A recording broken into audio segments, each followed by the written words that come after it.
I do, if you could set up.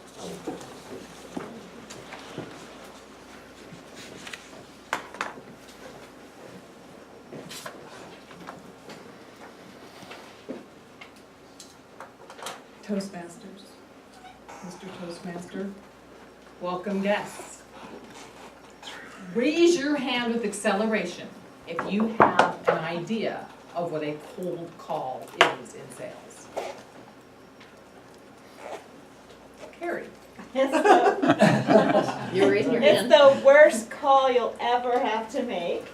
You have to pick up the phone to somebody who is not expecting your call at all and probably doesn't want your call, and you have to sell them on an idea or a product that they probably don't want, but you know that they need and will make their life great. That's a cold call. Perfect, thank you.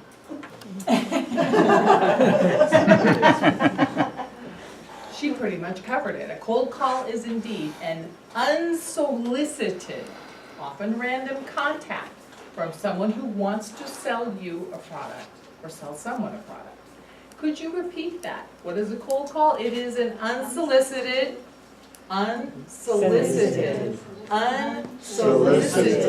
way to sell. You didn't ask for it. Hi, I'm from XYZ Real Estate. Would you like to sell your house or buy a home today? No? Okay.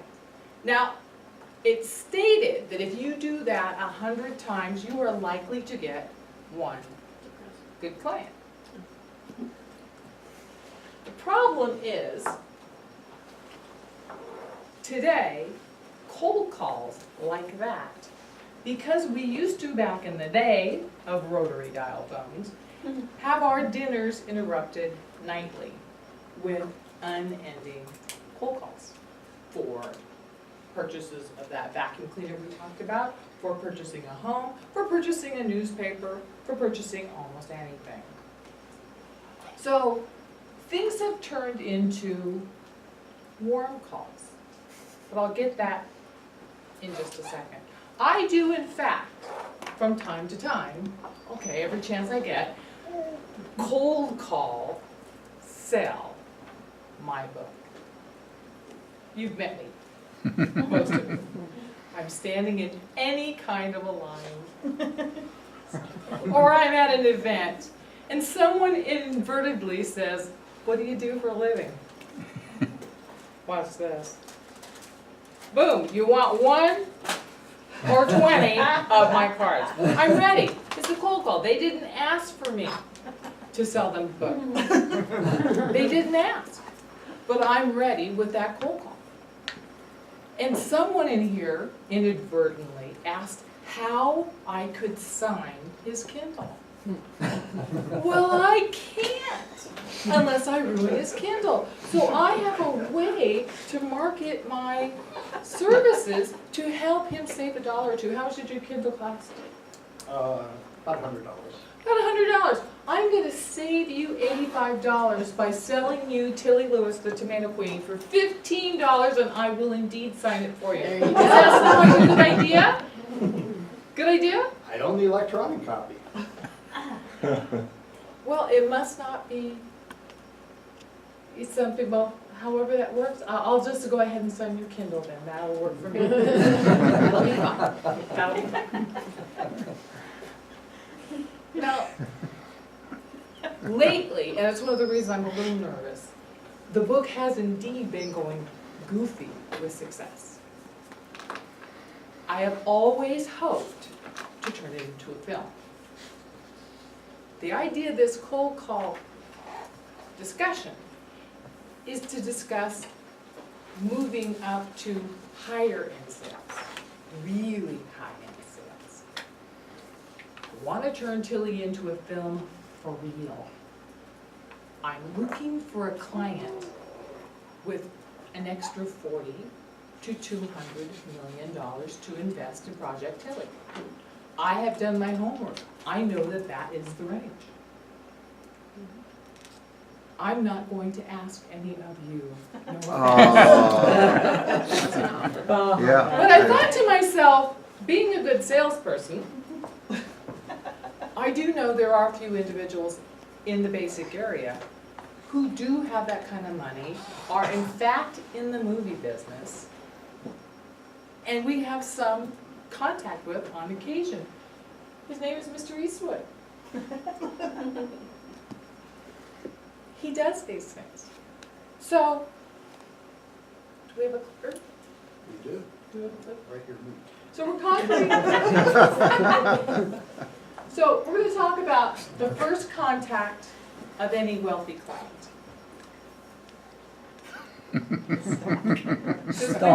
Since we have a real estate lady here in Ann Freeman, could you please read those opportunities to contact? Call, email, snail mail, door knock, stalk. Now, down here, it's hard to see. It has a direct line email kind of a computer link to finding celebrities. But when you click on that, you find out that you have just been sold because it's really expensive and don't do that. Call. It's pretty much illegal to now call. You've got do not call lists, do not disturb lists. You've got every kind of don't do this. So that makes life a little tough. Email, spam. You're not supposed to do it. Another thing that makes it really hard. Snail mail, they don't answer it. Clint Eastwood is not going to open, he's not going to open that letter for me. He's just not. I know.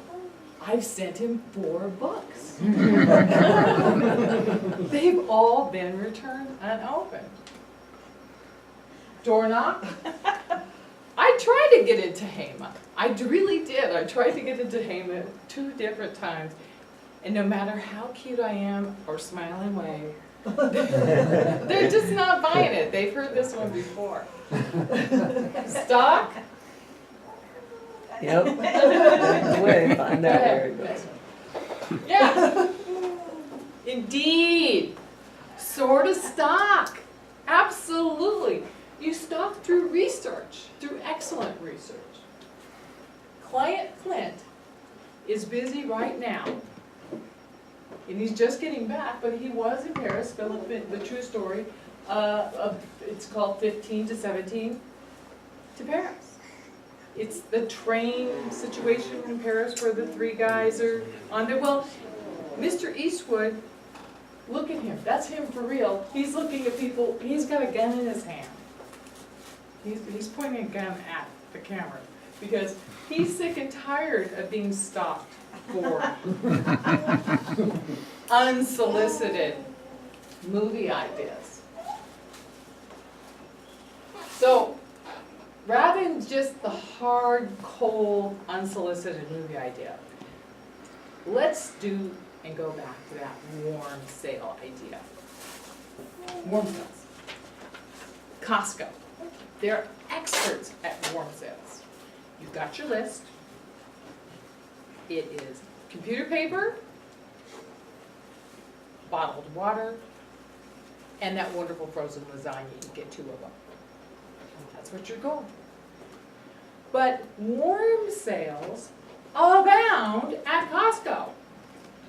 Every end cap has a tempting, colorful doodah or yum-yum, something saying, buy me, take me away. It's not on my list, it's not on my list, it's not on my list, it's not on my list. And then there stands that wonderful little lady, and she's got hot chocolate cookies baked, deliciousness, or that orange crispy flavored chicken. It's not on your list. But that is the most warm sale kind of idea. That is warm selling. You come up, you take a nibble, what can it hurt?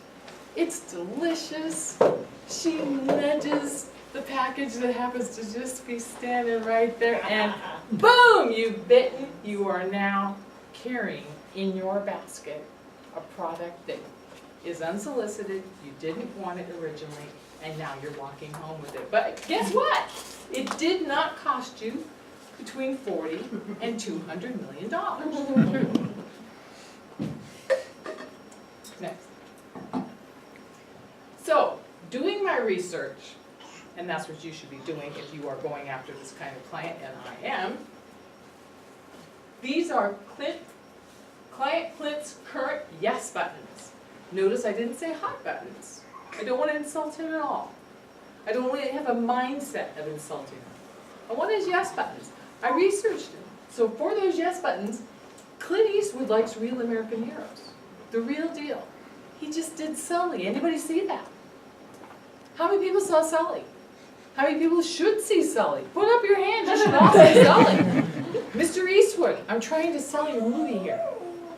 I am. It was wonderful. It was terrific. It was uplifting. It was about a real guy.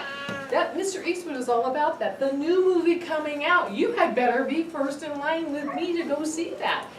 Guess what? He uses real people in it to boot. The 3 stars of the new train film in Paris, guess who they are? They're the real guys. They're the actual heroes. Mr. Eastwood is thinking further into American heroism and patriotism and getting us excited about buying into America. He's also into great music as the jazz, uplifting social value, new faces, original story ideas, guns, and no dang dumb comic book superhero regurgitated hogwash or bullscat. And Mr. Eastwood is just about to pop on in. He did this himself, the Republican National Convention in 2012. I'm going to do it myself. I'm going to introduce Mr. Eastwood. You're not here. This is after Toastmasters. We're done.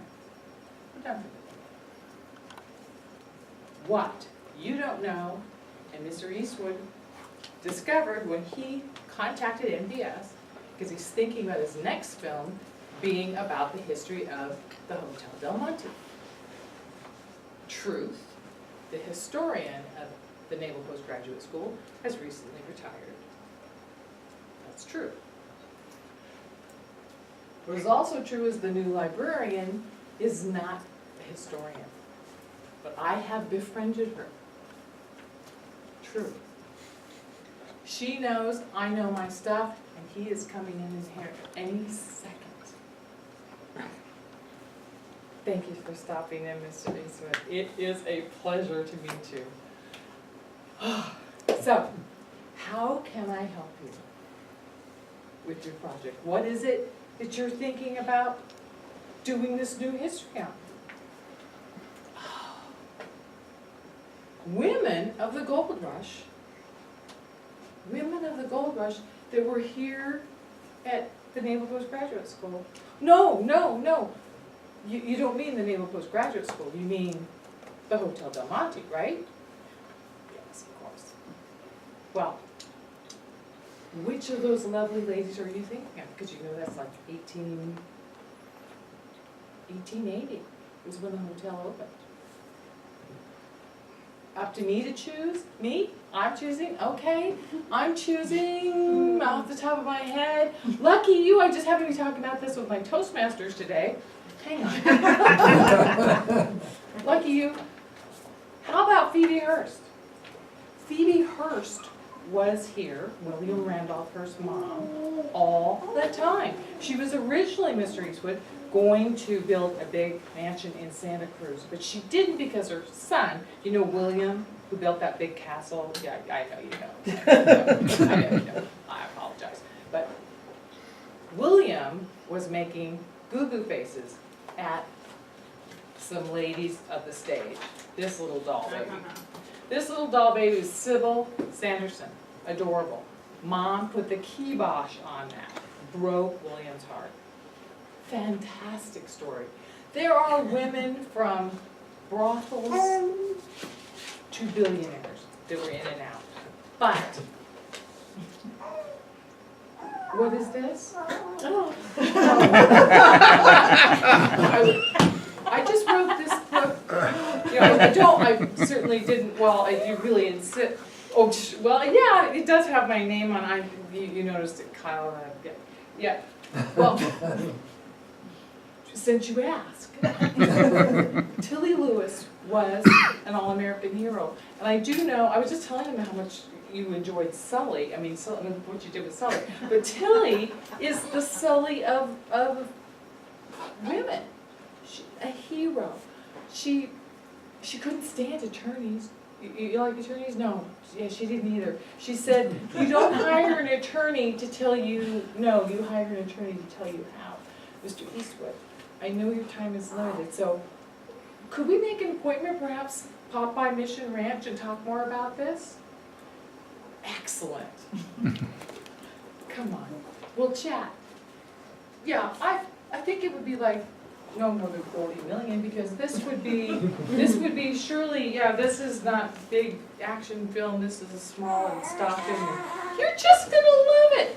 Come on. Yeah, I do think there's a party. See it. You're two girls, I'm sure there's a party, Mr. Eastwood. We'll chat about it later. Now, Mr. Eastwood and I have left. I'm asking you, did you notice, I have to finish this, my time's up, but I don't care because I can't lose.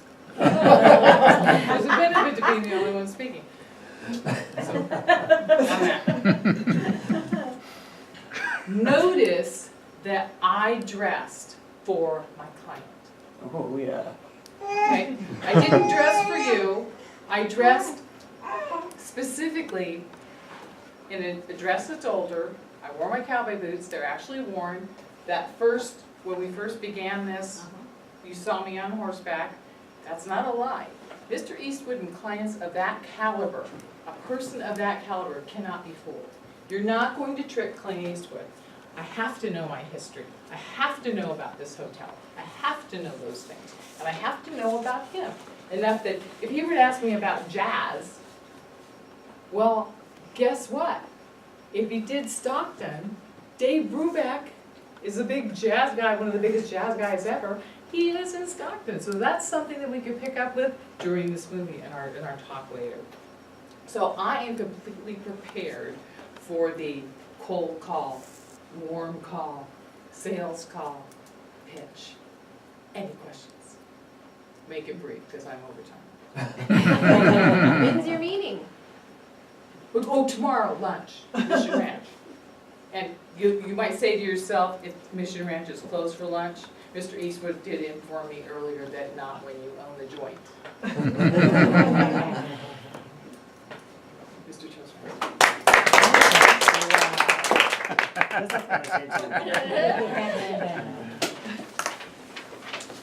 Thank you, Mr. Toastmaster, fellow Toastmasters, and our distinguished guests. Today, Kyle gave a speech from an advanced manual, persuasive speaking manual. This is a 10 to 14 minutes speak, which she did 70 minutes over time, but I'm gonna still evaluate you. But before evaluating you first, I need a signature to my broken screen. Okay. We all learned she's a good writer and she has a book, but she couldn't sell us yet. How many of you bought this book? Now I will help her to sell her book to you. You are gonna buy her book. That's all. This is a miracle. Okay. She started with a funny explanation, and first she started asking audience, what do you know about cold sales, cold call, and Carrie explained very well. Also the signing Kindle was funny to make, you had us to get into her speech by laughing that humor is starting with, I don't know if it's real or not, it's very funny to signing a Kindle for your book. And she, according to her speech and objectives. She has 4 objectives for this speech. Learn a technique for cold call selling of expensive products or services. Recognize the risk buyers assume in purchasing. Use questions to help the buyer discover problems with his or her current situation and successfully handle buyers' objections and concerns. According to these objectives, first she had to start with 3 to 4 minutes exposition what is this cold call, and she did very well. I didn't know what's cold call before, but I learned it. I learned you are selling a product who doesn't want to buy, right? But this must be 3 to 4 minutes, but I think you spent more time for exposition, but it's okay, they explained very well, you explained very well.